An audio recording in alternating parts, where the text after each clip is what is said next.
आप देख रहे हैं इंडिया न्यूज का डिजिटल प्लेटफॉर्म। आपके साथ मैं रचना बंसल। पिछले कुछ दिनों में हमने देखा है कि चाहे वो बड़ी पॉलिटिकल पार्टीज के लीडर हों या फिर कुछ धर्मगुरु हों, हिंदू राष्ट्र को बनाने की मांग जोर पकड़ती हुई नजर आती है और इसकी चर्चा भी बार बार अपने अलग अलग चेहरों के मुंह से सुनी होगी। हालांकि इसको लेकर अलग अलग तर्क हैं और अलग अलग तरह की टिप्पणी भी सामने आई है। उस पर मैं अभी नहीं जाऊंगी क्योंकि इससे जुड़ी एक अलग खबर है। पूर्व मुख्यमंत्री फारूक अब्दुल्ला ये कह रहे हैं, सरकार पर निशाना साधते हुए वो पूछ रहे हैं कि क्या 24 करोड़ जो मुस्लिम हैं उन्हें क्या आप चीन भेज देंगे? क्या आप ऐसा कर पाएंगे? फारूक अब्दुल्ला ने सरकार पर सीधा सीधा निशाना साधते हुए इसी पर तंज किया है जो पिछले कुछ दिन में हम बार बार सुन रहे हैं कि भारत को हिंदू राष्ट्र घोषित किया जाए या फिर यहाँ हिंदू राष्ट्र से बनाया जाए, ये नाम दिया जाए। फारूक अब्दुल्ला का ये रिएक्शन सामने आया। हालांकि रिएक्शन पिछले काफी वक्त से सामने आ रहे हैं, लेकिन नया ये है कि तौकीर रजा, हालांकि इससे पहले विवादित बयान बहुत से तौकीर रजा दे चुके हैं अलग अलग मसलों को लेकर, लेकिन मौलाना तौकीर रजा ने एक नया बयान दिया है और मुझे ऐसा लगता है कि जब हिंदू राष्ट्र की बात हो रही है तो एक अलग मोड़ दे दिया है और एक अलग दिशा दे दी है। हम देखते हैं कि इस तरह के जब धर्म से जुड़े हुए कोई भी मसले होते हैं तो वो अलग तरीके से विवादित हो जाते हैं, अलग तरीके से विवाद से घिर जाते हैं। अब जो मौलाना तौकीर रजा हैं वो ये कह रहे हैं कि तब क्या करेगी सरकार जब मुस्लिम जो युवा हैं वो अलग मुस्लिम राष्ट्र बनाने की मांग करने लगे। तो आप समझिएगा, पिछले कुछ दिन में हिंदू राष्ट्र बनाने की मांग जोर पकड़ती हुई नजर आई। हिंदू राष्ट्र बनाया जाए ये चर्चा होती हुई आपने सुनी।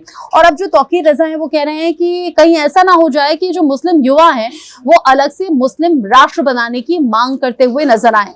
मुस्लिम युवाओं का जिक्र कर दिया, मुस्लिमों का जिक्र कर दिया। हमने ऐसा देखा है कि कई जो मौलाना होते हैं वो युवाओं को भटकाने और भ्रमित करने का काम भी करते हैं। कई बार इस तरह के विवादित बयान देकर खासतौर से युवाओं को उकसाया जाता है और ये कोई धर्म विशेष की बात नहीं है, ये अलग अलग धर्मों में ऐसा होता है। सपोज कोई बड़ा लीडर या फिर कोई बड़ा धर्मगुरु जब इस तरह से उकसाने वाले बयान देता है तो एक ग्रुप होता है इस तरह के लोगों का। हालांकि मैं बहुत ज्यादा ऐसे लोगों को नहीं जानती, ऐसे मुझे मुट्ठी भर लोग नजर आते हैं जो किसी के कहने पर या तो उकसावे में आ जाते हैं या फिर बहकाने में आ जाते हैं। तौकीर रजा का ये बयान कहाँ चोट करेगा या फिर क्या मुस्लिम युवाओं की तरफ से इस तरह की मांग उठेगी, इसका इंतजार अभी करना होगा। लेकिन इस तरह की वीडियोस या फिर धर्म से जुड़ी हुई बातें जब भी मैं आप तक पहुंचाती हूँ, मैं हमेशा ये कहती हूँ कि कोई भी नेता, कोई भी धर्मगुरु कुछ भी कहे, आप सिर्फ और सिर्फ अपनी बुद्धि, अपने विवेक का इस्तेमाल कीजिएगा और इस तरह के विवादों में कतई मत पड़िएगा, चाहे आप किसी भी धर्म से जुड़े हुए हों। ये मेरी सोच है। आपकी सोच इसको लेकर क्या है, शेयर कीजिएगा, कमेंट सेक्शन में बताइएगा। और तौकीर रजा के जिस बयान का मैं जिक्र कर रही थी वो सुन लीजिए, क्या कुछ कहा है तौकीर रजा ने। वो हिंदू राष्ट्र की मांग करने वक्त वालों पर कार्रवाई होनी चाहिए, 23 दिनों का मुकदमा चलाया जाना चाहिए, वरना हमें अंदेशा इस बात का है